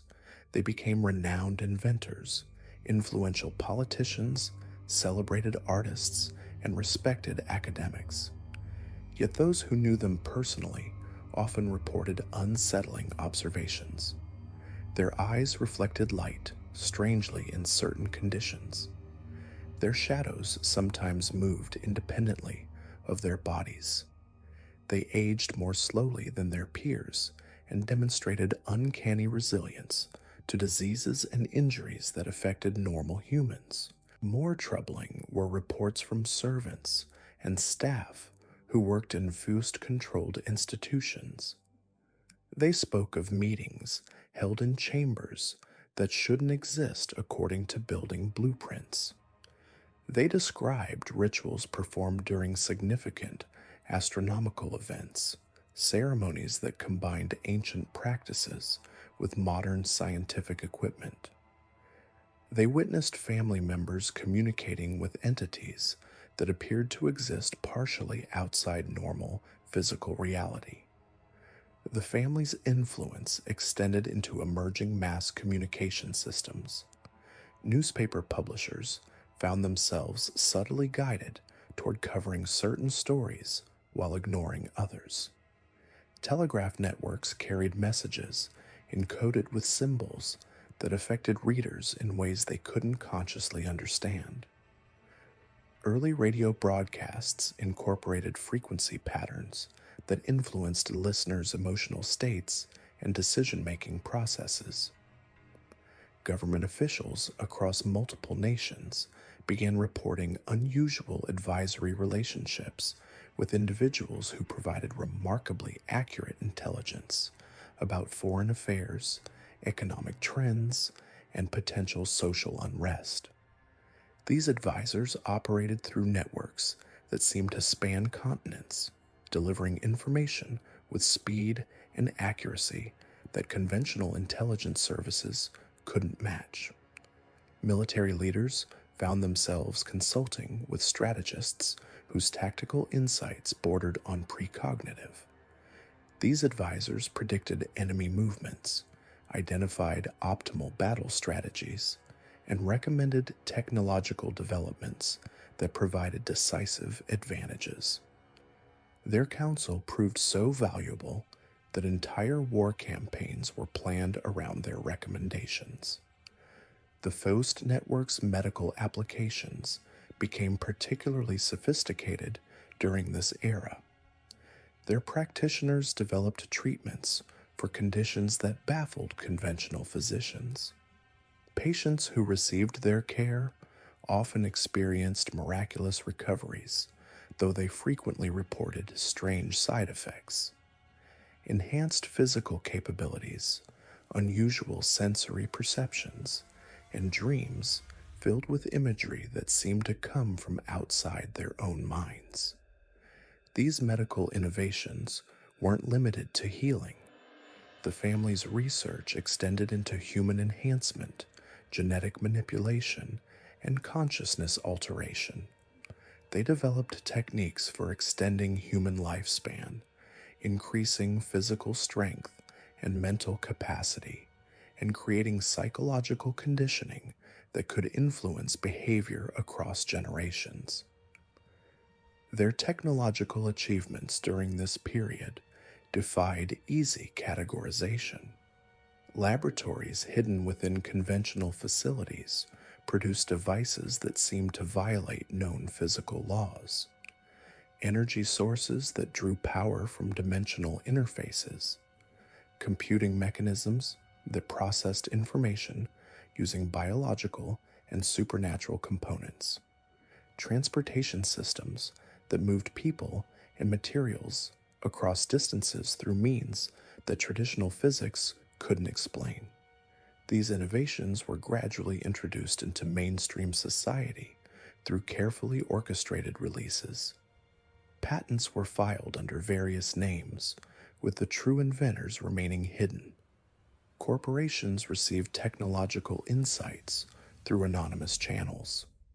Government agencies discovered breakthrough solutions to critical problems through sources they couldn't trace or verify. The family's cultural influence expanded through entertainment, education, and religious institutions. They sponsored traveling exhibitions that exposed audiences to concepts and imagery designed to prepare them for future revelations. Educational curricula subtly incorporated ideas that would make students more receptive to eventual direct contact with Foust representatives. Religious movements have found themselves influenced by charismatic leaders who preached doctrines that blended traditional faith with concepts drawn from the family's supernatural understanding. These hybrid belief systems prepared followers for a worldview that could accommodate both divine revelation and otherworldly contact. By 1920, the Foust network had achieved a level of integration with human civilization that made them nearly impossible to detect or oppose.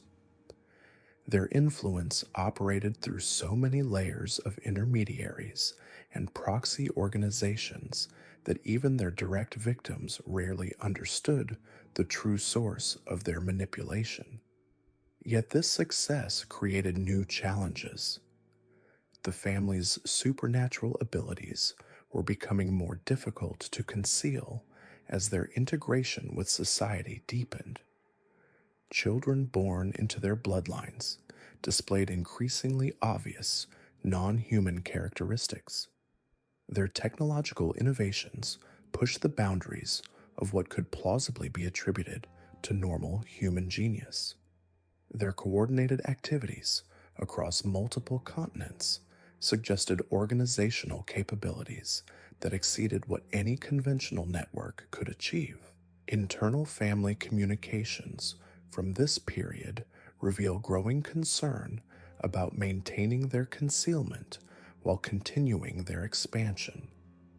Some members advocated for more aggressive revelation, arguing that humanity was sufficiently prepared for direct contact.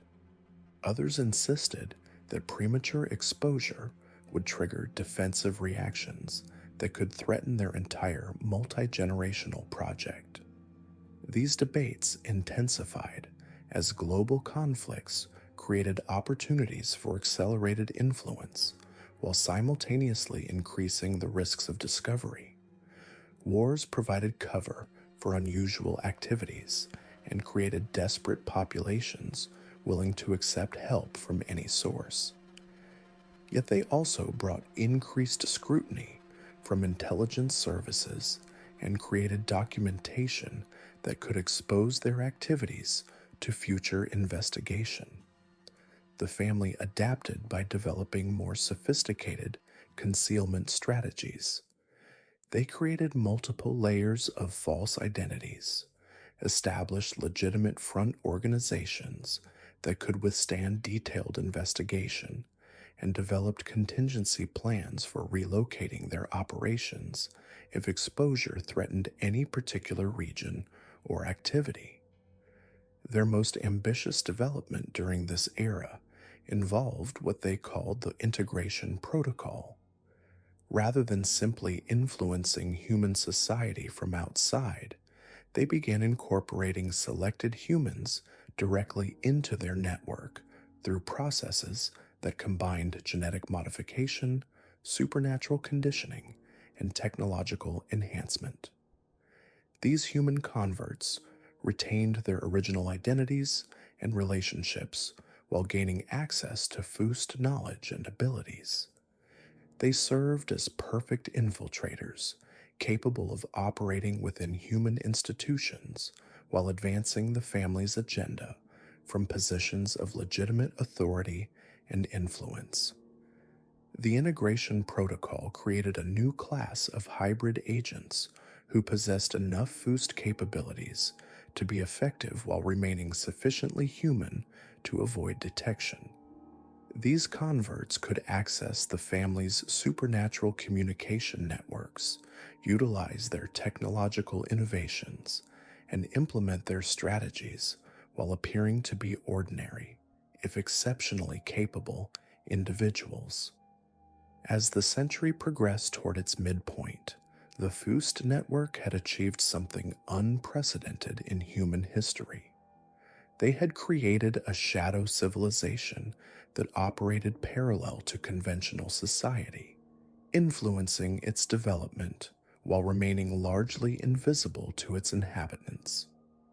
Their success positioned them to guide humanity's evolution according to their own ancient agenda, an agenda that promised to reshape the very nature of human existence in ways that most people couldn't yet imagine or comprehend. As the 20th century dawned, the Foust family had already achieved something unprecedented in human history. They possessed a shadow empire that operated beneath the surface of global civilization, their influence threading through every major institution, their supernatural abilities enhanced by scientific precision, their underground networks spanning continents. But the new century would present their greatest challenge yet, demanding evolution on a scale that would forever alter the trajectory of human development. The Industrial Revolution had transformed the world above ground, but the Fausts recognized that true power lay in controlling the transformation itself. In 1903, Matthias Faust III established the Institutes for Advanced Human Sciences in Prague, officially a research facility studying genetics and psychology. In reality, it served as the nexus for the family's most ambitious project yet, the systematic enhancement of human consciousness through a fusion of their ancient rituals and cutting-edge scientific methodology. The Institute's laboratories extended deep beneath the city, connecting to the family's existing tunnel network. Here, researchers who had unknowingly pledged themselves to the Foust legacy through academic grants and career opportunities worked tirelessly on projects they believed would benefit humanity. They studied blood samples that exhibited impossible properties, analyzed brain tissue that showed neural patterns never before documented, and developed technologies that seemed to violate the known laws of physics. What these scientists didn't realize was that their research subjects were all connected to the Faust bloodline, either directly through marriage arrangements orchestrated over generations, or indirectly through exposure to the family's supernatural influence. Every breakthrough, every discovery, every innovation served to expand the family's understanding of how to enhance and control human potential. The results were staggering. By 1910, the Fausts had developed techniques for temporarily transferring consciousness between bodies, methods for implanting thoughts and memories that subjects would swear were their own, and processes for extending human lifespan far beyond natural limits. Family members could now live for centuries while maintaining the appearance of aging normally, their true ages hidden through carefully orchestrated deaths and rebirths under new identities. More disturbing was their ability to create what they termed resonance networks, groups of individuals whose consciousness had been subtly altered to function as extensions of Foust awareness.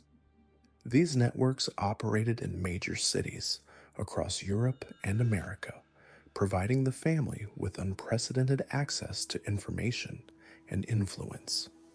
A banker in London might make a decision that felt entirely his own, never realizing the thought had originated from a Foust mind hundreds of miles away.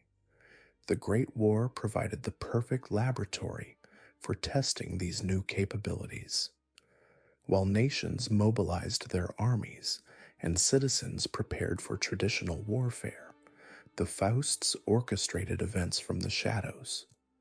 They influenced military strategies that would maximize casualties among bloodlines they considered threats to their dominance. They guided scientific research toward weapons development that would later serve their purposes. They positioned family members and their resonance networks in key positions within government agencies that would emerge more powerful after the conflict. But perhaps most significantly, they used the chaos of war to expand their supernatural practices on an industrial scale. Battlefields soaked with the blood of millions provided materials for rituals of unprecedented power. Ancient entities that had been dormant for centuries responded to the massive scale of human suffering, offering bargains and exchanges that granted the Fausts abilities that transcended anything they had previously achieved. Eleanor Foust, great-granddaughter of the original founder, emerged from the war as something that could barely be considered human. She had participated in ceremonies where the essence of thousands of dying soldiers had been channeled into her consciousness. She could perceive events occurring simultaneously across multiple continents, influence the dreams of entire populations, and manipulate probability itself to ensure outcomes favorable to the family's interests. Under Eleanor's guidance, the family began implementing what they called the Integration Protocol. Rather than simply controlling existing institutions, they would create new ones that appeared to serve humanity's interests while actually advancing the Faust agenda. The League of Nations, ostensibly formed to prevent future wars, was heavily influenced by Faust agents who ensured its policies would create the precise types of international tensions needed for their continued expansion. Medical organizations established to combat disease instead became vehicles for studying how supernatural influences affected human health. Educational institutions created to advance knowledge became centers for identifying and recruiting individuals with latent psychic abilities. Even religious movements that emerged in response to the war's devastation were guided by Faust influence, their teachings modified to prepare followers for eventual submission to a higher authority they wouldn't recognize until it was too late. The family's technological advancement accelerated rapidly during the 1920s. Their underground facilities now included laboratories that wouldn't have looked out of place in the 21st century, powered by energy sources that combined supernatural forces with scientific principles decades ahead of mainstream understanding. They developed communication systems that operated through what they termed the collective unconscious, allowing instantaneous coordination between family members regardless of physical distance. Perhaps most remarkably, they began experimenting with temporal perception developing techniques that allowed them to perceive potential futures and manipulate probability to ensure favorable outcomes. This ability proved invaluable as they prepared for the economic upheaval they had been orchestrating since the war's end. The Great Depression was not a natural economic disaster, but a carefully engineered crisis designed to consolidate power in the hands of institutions the Fousts controlled. As banks failed and businesses collapsed, Foust entities emerged to acquire assets at unprecedented discounts. More importantly, the widespread desperation created ideal conditions for recruiting new members into their expanding network. Soup kitchens, funded by Foust charities, served food that had been subtly altered through their supernatural processes, creating psychological dependency among recipients. Employment programs placed desperate workers in jobs where they would unknowingly serve Foust interests while believing they were rebuilding their communities. Even the cultural movements that emerged during the Depression, from artistic renaissance to political activism, were guided by Faust influence toward outcomes that served their ultimate goals. By 1935, the family had achieved something unprecedented in human history. They possessed a parallel civilization that operated within and beneath the visible world, with its own economy, its own technology, its own methods of governance. Members of this shadow society lived in cities that existed in the spaces between official maps, traveled through transportation networks that connected points across the globe in ways that defied conventional geography, and communicated through means that bypassed every form of surveillance or interception. The approaching Second World War represented the culmination of decades of preparation. The Fousts had positioned themselves to benefit from every aspect of the coming conflict, from the initial political tensions to the technological developments that would emerge from wartime research.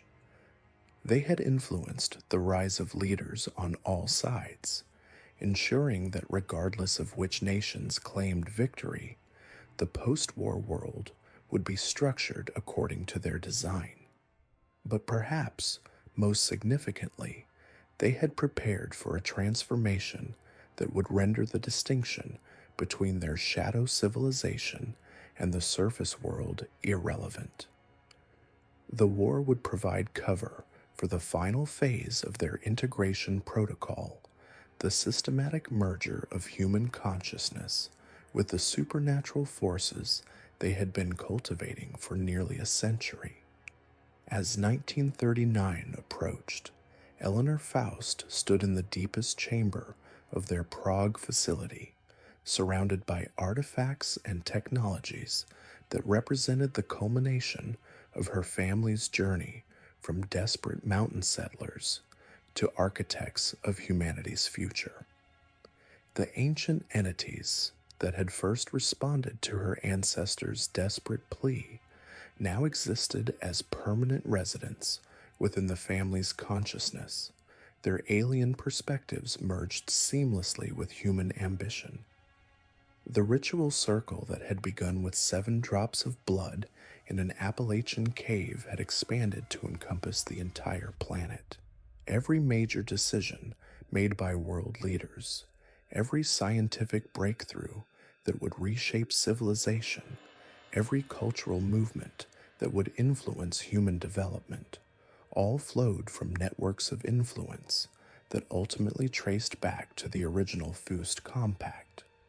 The surface world prepared for a war between nations, but Eleanor knew the true conflict would be between humanity as it had existed for millennia and humanity as the Fousts intended it to become. The outcome was no longer in question, only the methods by which the transformation would be completed and the timeline for achieving total integration. In the darkness beneath Prague, surrounded by the humming of technologies that merged science with supernatural forces, Eleanor Foust smiled as she contemplated the approaching dawn of a new age. An age where the distinction between human and other, between natural and supernatural, between individual consciousness and collective will would become as obsolete as the primitive mountain settlement where her family's journey had begun. The Foust legacy was no longer simply about power or influence or even survival. As the 20th century dawned, the Foust family stood poised at the threshold of unprecedented global expansion.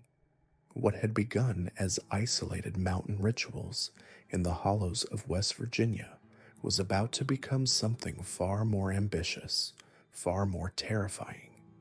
The new century brought with it opportunities that previous generations could never have imagined. Industrial revolution, world wars, technological leaps, and social upheavals would provide the perfect cover for a family whose influence had already spread like a shadow across Appalachian communities. The Spanish-American War of 1898 marked their first deliberate infiltration of military structures. Young men bearing the Foust name enlisted not out of patriotic duty, but as part of a calculated strategy orchestrated by the family's inner circle. These weren't ordinary soldiers. Years of supernatural conditioning had enhanced their physical capabilities, their resistance to injury, their ability to sense danger before it materialized.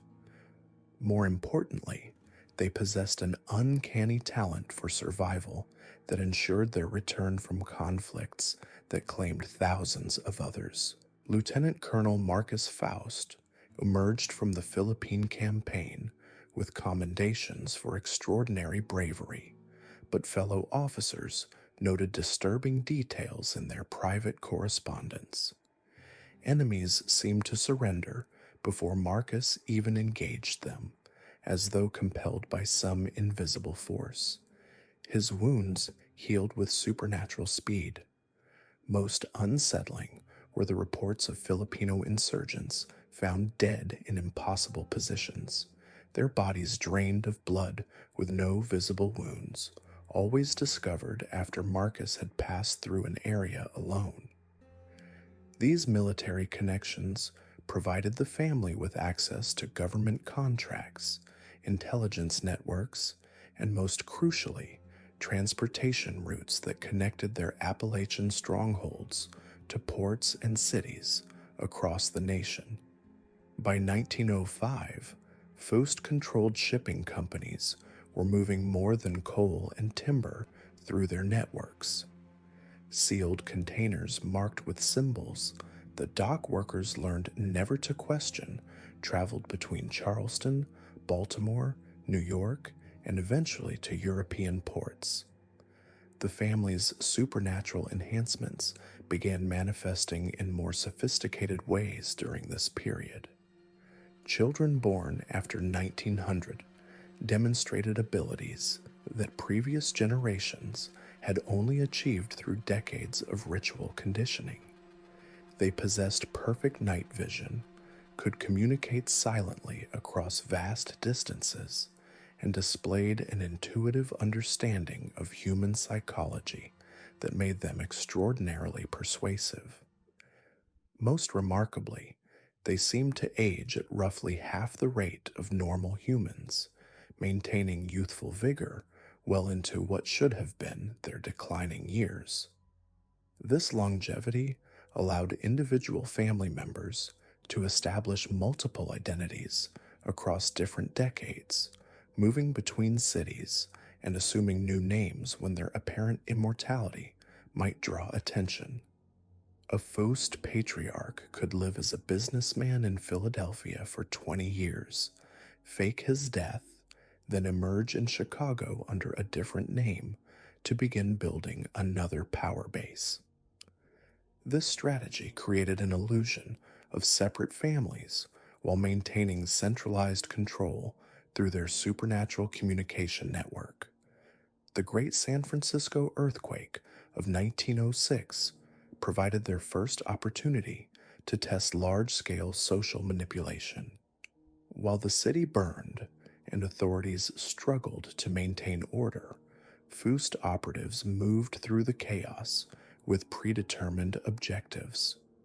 They rescued specific individuals whose skills or connections made them valuable, offering shelter and protection in exchange for future loyalty.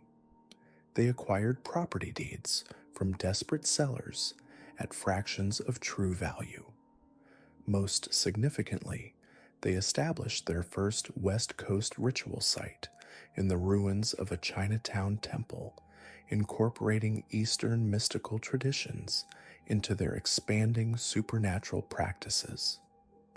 The Chinese immigrants who survived their intervention spoke in whispers of the Pale Mountain people who walked through flames unburned, who spoke in voices that compelled obedience, who demanded payment in blood for their protection. These survivors became the foundation of the family's first Asian network, translating ancient texts that would enhance their understanding of supernatural forces and providing connections to criminal organizations that operated outside normal law enforcement reach. World War I accelerated their expansion exponentially. While other families mourned their losses, the Fausts celebrated opportunities. Their enhanced members not only survived the trenches, but returned with detailed intelligence about European power structures, military technologies, and most importantly, access to ancient sites across the continent where similar supernatural forces had been cultivated for centuries. Captain Theodore Foust distinguished himself at the Battle of Belleau Wood, but Marine Corps records contain troubling inconsistencies. Witnesses described him leading charges through machine gun fire without sustaining injury, rallying broken units with words that seemed to override their terror and exhaustion. German prisoners interrogated after his encounters spoke of an American officer whose presence made them feel compelled to surrender, whose eyes reflected light like those of a nocturnal predator. More disturbing were the battlefield reports filed by military chaplains. Bodies found in areas where Theodore had fought showed signs of ritual mutilation performed with surgical precision. Hearts had been removed, blood drained, personal items arranged in patterns that resembled the symbols found in Appalachian Faust settlements. When questioned, Theodore claimed these were German atrocities, but the patterns were too consistent, too specific to family traditions to be coincidental.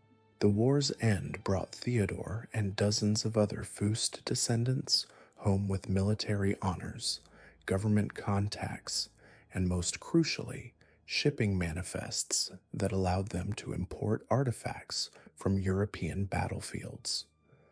Crates marked as war souvenirs contained items that had been ritually harvested from ancient sites across France and Belgium.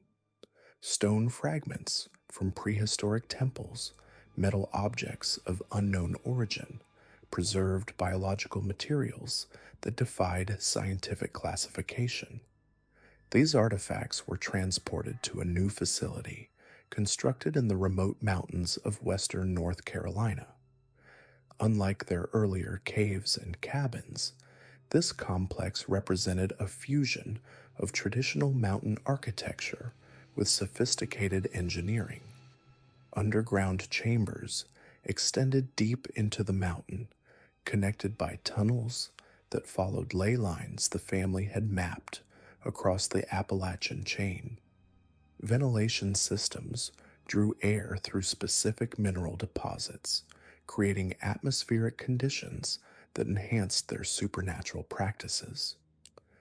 The 1920s marked their entry into urban organized crime, though their methods differed dramatically from traditional criminal organizations. While bootleggers fought territorial wars, Faust operations expanded through supernatural intimidation and strategic eliminations that left no evidence. Rival gangs would discover their leadership dead from unexplained causes, bodies positioned in ways that sent clear messages to those familiar with mountain traditions. Their speakeasies became gathering places for influential politicians, businessmen, and intellectuals who found themselves inexplicably drawn to return night after night. The liquor served in these establishments was enhanced with herbs cultivated in their mountain laboratories, creating mild psychoactive effects that made patrons more susceptible to suggestion and more likely to form emotional attachments to Foust family members. These urban operations generated enormous profits, but money was never their primary objective. Each speakeasy, gambling house, and brothel served as a recruitment center where the family identified individuals with specific talents, bloodlines, or psychological profiles that made them suitable for integration into their expanding network. Those selected underwent gradual conditioning processes that could span years, slowly introducing them to supernatural concepts while binding them through increasingly compromising activities. The stock market crash of 1929 devastated millions of Americans, but the Faust family had positioned themselves to benefit from the economic collapse. Their supernatural abilities included a form of precognition that allowed them to anticipate market movements with uncanny accuracy. They had converted most of their assets to gold and foreign currencies months before the crash, then used the economic chaos to acquire failing businesses, bankrupt estates, and desperate individuals at unprecedented bargains. More significantly, the Depression created social conditions that made their supernatural solutions appear more appealing to desperate populations. Rural communities facing starvation were more willing to accept help from mysterious benefactors who demanded only small favors in return. Urban workers facing unemployment found themselves drawn to organizations that promised prosperity through unconventional means. The family's recruitment efforts during this period focused on identifying individuals with latent supernatural sensitivities. Economic desperation made people more willing to participate in unusual rituals if they were presented as cultural traditions or spiritual practices. What began as seemingly harmless folk ceremonies gradually evolved into more intense experiences that awakened dormant psychic abilities while creating psychological dependencies on the family's guidance. By 1935, the Foust network included thousands of individuals across dozens of cities who had undergone various levels of supernatural conditioning. Most remained unaware of the full scope of the organization they served, knowing only their immediate contacts and specific responsibilities.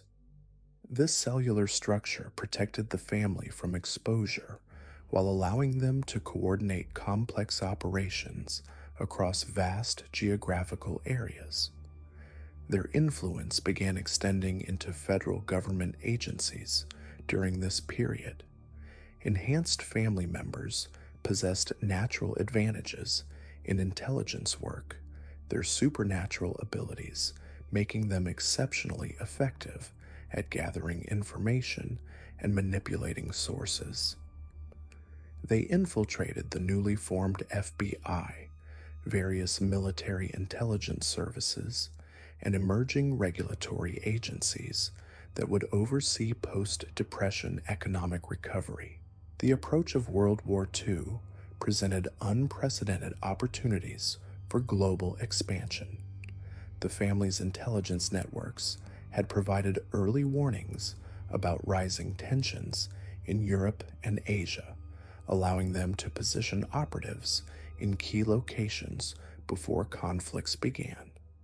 Unlike their opportunistic participation in World War I, their involvement in the coming global conflict would be carefully orchestrated to advance specific supernatural objectives that had been developing for nearly a century. Their mountain strongholds had evolved into sophisticated research facilities where captured artifacts from around the world were studied and integrated into increasingly powerful ritual practices. The combination of Appalachian folk magic, Asian mysticism, European occultism, and Native American traditions had created supernatural techniques that surpassed anything their ancestors could have imagined. Most remarkably, they had begun experimenting with technological integration of their supernatural abilities. Radio equipment modified with specific mineral components could amplify their telepathic communications across continental distances. Photographic processes enhanced with ritual preparations could capture images of supernatural entities invisible to normal perception. Chemical formulations derived from their enhanced botanical gardens could induce controlled psychic experiences in test subjects. The family had also established connections with similar supernatural bloodlines in Europe and Asia, creating an informal international network of families whose traditions paralleled their own development. These alliances would prove crucial as global conflicts provided cover for supernatural activities on an unprecedented scale. As 1940 approached, the Foust family had transformed from isolated mountain practitioners into the hidden architects of a shadow civilization that operated parallel to conventional society. Their influence touched every aspect of American life, while remaining invisible to those without supernatural awareness. They had created the perfect conditions for the final phase of their evolution, a transformation that would reshape not just their own capabilities, but the fundamental nature of human civilization itself. The stage was set for their most ambitious undertaking yet, an integration of supernatural and technological forces that would either elevate them to unprecedented power or unleash consequences beyond their ability to control. The shadows still move wrong in Shadow Creek Valley, and the mountain's debts remain unpaid. These 5 families discovered that in Appalachia, every bargain demands its price, and some hungers can never truly be satisfied. The Holloway mine still echoes with phantom pickaxes, the Carver children still disappear into ancient groves, and somewhere in the Cumberland hollows, the Lowell healer continues her endless work of bearing the world's pain. What they sought in desperation, they received in full measure, but the mountains always remember what was promised. In the end, the mist preserves all secrets, and the old agreements written in blood and shadow endure long after the families themselves have become nothing more than whispered warnings carried on the Appalachian wind.